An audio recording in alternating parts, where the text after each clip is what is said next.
Delhi NCR की हवा फिर से जहरीली हो गई है। दिल्ली एनसीआर में औसतन AQI यानी कि एयर क्वालिटी इंडेक्स 441 दर्ज की गई है। कई ऐसे इलाके हैं जहां पर AQI 400 के पार हो गया है।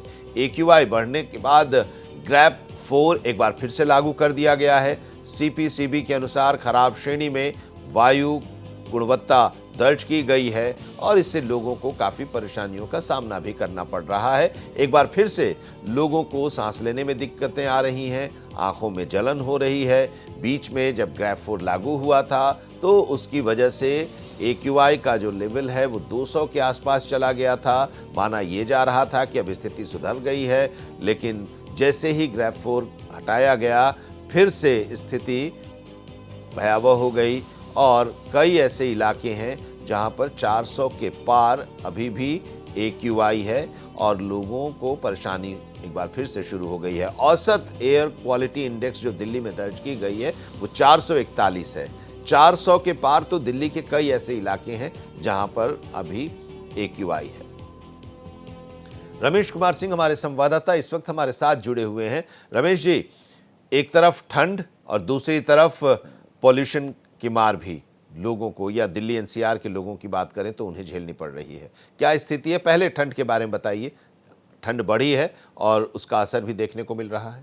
न्यूनतम तापमान 60 डिग्री पहुंच गया है, क्योंकि आप देखिए कि पूरा हिमाचल प्रदेश, उत्तराखंड और कश्मीर ये पूरा बर्फ के चादर से ढक गया है और शीतलहरी का जो प्रकोप है वो उत्तर भारत की तरफ बढ़ता जा रहा है। चाहे उत्तर प्रदेश हो, बिहार हो, राजस्थान हो, दिल्ली हो, अब शीतलहरी का समय चल रहा है। सुबह जो न्यूनतम तापमान था वो 7 डिग्री था और जो अधिकतम तापमान है वो 15 से 16 डिग्री रह रहा है। तो कहीं ना कहीं दोपहर में अगर धूप निकलती है तो ठंड कुछ कम होती है, नहीं तो ठंड सुबह से लेके और पूरी रात तक। और ये ठंड जो है गलन वाली ठंड है, जो हिमाचल से और कश्मीर से जो मौसम है उसका नतीजा है कि आप देखिए कि उत्तर भारत में पूरा ठंड बढ़ने लगा है। साथ ही साथ आप अगर वो कश्मीर के झीलों का और झरनों के देखें तो जमने की स्थिति में, फ्रीजिंग कंडीशन में आ गई हैं, सब जम चुकी हैं।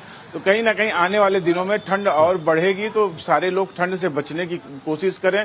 और साथ साथ दिल्ली में जो पोल्यूशन है वो फिर एक बार रिकॉर्ड स्तर पर पहुंचा है। 440 का जो आंकड़ा है वहां पहुंच चुका है। ग्रेप 4 जरूर लागू हुआ है, पर जिस तरह से ट्रकों की आवाजाही से प्रदूषण बढ़ा है, स्कूल बंद थे पहले ग्रेप 4 में, अभी ऐसा कोई निर्देश जारी नहीं हुआ है, जिसके नाते जो बच्चों को लाने ले जाने के लिए बसें लगी रहती हैं वो बड़े पैमाने पर रहती हैं, इसके नाते वो पोल्यूशन बहुत फैल रहा है। साथ ही साथ जो सरकारी DTC की बसें हैं उसमें कम संख्या होने के नाते लोगों को अपनी प्राइवेट गाड़ियां यूज करनी पड़ रही है, जो कि 18% हिस्सा कंट्रीब्यूट करती हैं दिल्ली के पोल्यूशन में। मैं कैमरामैन से कहूंगा कि वो दिखाएं कि किस तरह से विजिबिलिटी बहुत कम है। इसका सबसे बड़ा कारण जो यहाँ पे प्रदूषण है वो है, और जो ठंड के नाते है वो तो है ही, पर इस सब का खामियाजा दिल्ली NCR के लोग भुगत रहे हैं। लोगों को सांस लेने में दिक्कत हो रही, लोगों की आंखों में जलन है। डॉक्टरों का कहना है कि जिन लोगों को फेफड़े से संबंधित कोई समस्या है या सांस लेने से कोई समस्या है वो लोग घर से बाहर न निकले। अगर घर से बाहर निकलना बहुत जरूरी हो तो मास्क जरूर लगाएं। इसके नाते तमाम तरह की समस्याएं हो रही हैं। दोनों स्थितियों के बारे में आपने बताया। ठंड की अगर हम बात करें, ठंड के बारे में आपने बताया कि चूंकि पहाड़ी इलाकों में बर्फबारी हो रही है उसका असर इधर देखने को मिल रहा है। तो ऐसी परिस्थिति में सरकार और प्रशासन की तरफ से, दिल्ली सरकार और दिल्ली प्रशासन की तरफ से रैन बसेरे और अलाव की क्या व्यवस्था की गई है, इसके बारे में भी अब पहल शुरू हुई है, सोच शुरू हो गई है, या अभी इंतजार किया जा रहा है? बिल्कुल, रैन बसेरों में कंबल का वितरण शुरू हुआ है। साथ साथ अलाव की अभी कोई है, क्योंकि ऑलरेडी जो दिल्ली है प्रदूषण से ज्यादा घिरी हुई है, तो अभी अलाव कहीं जलते हुए रात में नहीं अभी देखा गया है कि दिल्ली सरकार, MCD या NDMC की तरफ से कोई व्यवस्था अलाव के लिए की गई हो। पर हाँ, रैन बसेरों में कंबल इत्यादि जिससे कि ठंड से लोग बच सके, इसकी व्यवस्था की गई है। साथ ही साथ तो ऐसे में एक चीज और भी है रमेश जी कि अब चूंकि स्थिति यहाँ पर है 400 के पार है, ग्रैप 4 लागू है, अलाव को लेकर भी गाइडलाइन में जरूर होगा कि उसको नहीं जलाया जाए, तो उसके लिए कोई अल्टरनेट व्यवस्था भी करनी पड़ेगी प्रशासन को।